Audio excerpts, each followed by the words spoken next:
అందుకే రైతే రాజన్నారు. రైతు లేనిదే రాజ్యం లేదన్నారు. రైతే దేశానికి వెన్నెముక అన్నారు. రైతే అన్నదాత అన్నారు. రైతే దేశ ప్రగతికి మూలం రైతు అన్నారు.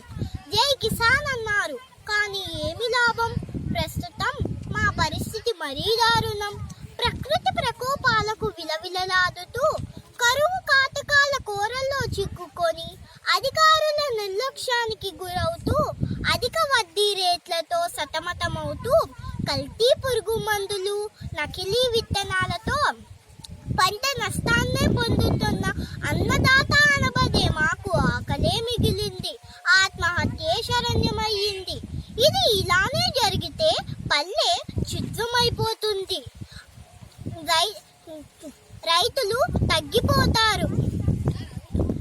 రానున్న రోజుల్లో మన తరువారి తరం వారికి తిండి కూడా మిగలదు.